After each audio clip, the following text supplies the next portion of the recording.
আজ তোমাদের সঙ্গে আমাদের গ্রামের নতুন গোপালের মন্দির আর আমাদের শিব মন্দির সেগুলো শেয়ার করব। তার সঙ্গে আমাদের হরিনামের কিছু কিছু অনুষ্ঠান তোমাদের সঙ্গে শেয়ার করব।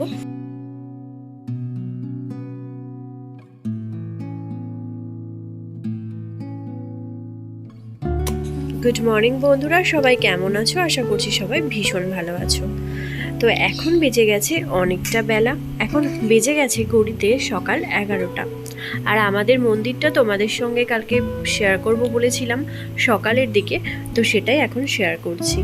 আমাদের মন্দিরটা নতুন করে করা হয়েছে, যার নতুন করে পুজো হয়েছে শিবরাত্রির দিনে।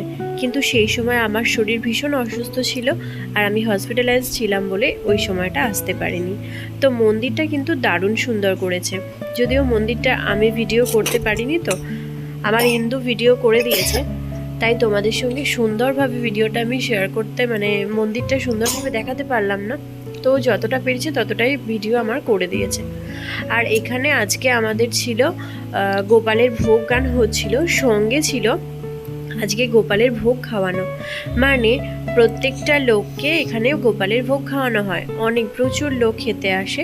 তো সেটারই এখন ভোগ গান চলছিল, এরপর হচ্ছে খাওয়া দাওয়া শুরু হবে। আর মন্দিরটা যেহেতু আমাদের বাড়িতেই একদম কাছেই গোপালের মন্দিরটা, তো সেই জন্য আমাদের অনেকটা দূরে যেতে হয় না, বাড়িতে বসেই দেখতে পাওয়া যায়। আর এখন তো শিব মন্দিরটা নতুন করেছে, তাই মন্দিরে বসেই আমরা দেখছিলাম। আর আমিও প্রত্যেক বছর ভোগ খাই, খুব ভালো লাগে খেতে। কিন্তু এবছর যেহেতু নিচে বসতে পারবো না, সেই জন্য আমি আর খেতে পারিনি। তাই বিনিশোনাকে নিয়ে আমি বসেছিলাম, আর ওর খুব ঘুম পেয়ে গিয়েছিল। কারণ জানো তো, কালকে রাতে ওর ভালো ঘুম হয়নি, কারণ এখানে প্রচণ্ড গরম, আর সেই গরমের জন্য একদম ঘুম হয়নি রাতের বেলা, খুব কষ্ট হয়েছে।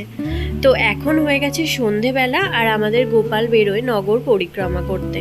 তো যদিও এবছর বেরোতে অনেকটা দেরি হয়ে গেছে, আর আমরা যতক্ষণে বাড়ির গেটের কাছে এসেছি তখন দেখছি গোপাল চলে গেছে, একটু দূরে চলে গেছে। ওই যে দেখো গোপাল যাচ্ছে ছাতা মাথায় দিয়ে, তো ওটাই নিয়ে যাচ্ছিল গোপালকে। আর পুরো গ্রামটা ঘুরে নিয়ে এখন গোপাল নিজের জায়গায় চলে এসেছে। তো এইটাই ছিল আজকের সব থেকে ভালো একটা জিনিস, যে গোপালের ভোগ খাওয়ানো, তার সঙ্গে হচ্ছে গোপালের নগর পরিক্রমা, এই দুটোই আজকের দিনে মেনলি হয়। আর বাড়িতে কি কি করলাম সে ভিডিওটা ভিডিও করতে পারিনি আমি, প্রথম কথা, কারণ এত প্রচণ্ড গরম এই সময়টা, যে কি বলবো, প্রচণ্ড গরম। তার মধ্যে আমাদের তো এখানে একতলার ছাদের ঘর, তো সেই জন্য আরও প্রচণ্ড গরম।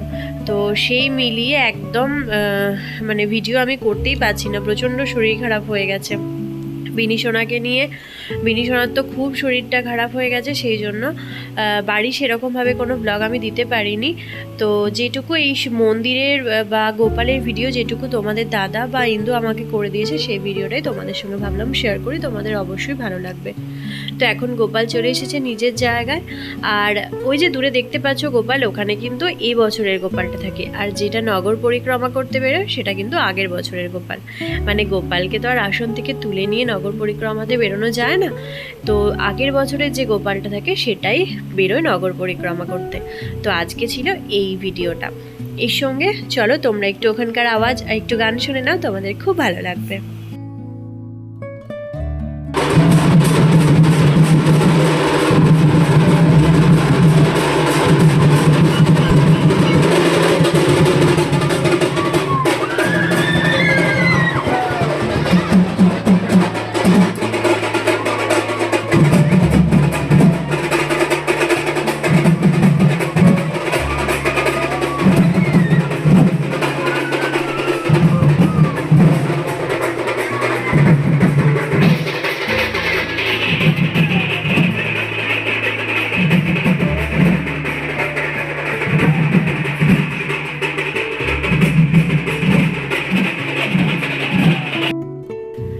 আর এখন হয়ে গেছে সন্ধেবেলা, সন্ধেবেলা বলতে 8টা বেজে গেছে।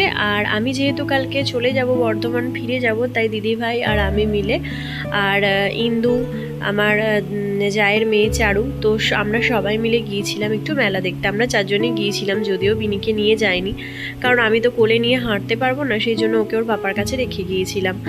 আর এই যে এবছর যেখানে গোপালের নতুন মন্দিরটা হচ্ছে, তো সেখানেই মেলাটা বসেছে, আর সেটাই আমরা দেখতে গিয়েছিলাম। না হলে অন্য জায়গায় মেলা বসে, তো এবারে ওখানেই বসেছে। আর এই যে গোপালের নতুন মন্দিরটা এখনও কমপ্লিট হয়নি, কমপ্লিট হওয়ার পর তোমাদেরকে পুরো ব্লগটা শেয়ার করব। আর এগুলো হচ্ছে আমাদের শিব ঠাকুর। তো আজকের ভিডিওটা এতটুকুই, কেমন লাগলো অবশ্যই জানিও, ভালো লাগলে একটা কমেন্ট করো। তো আজকের মতো টাটা, সবাই ভালো থেকো, সুস্থ।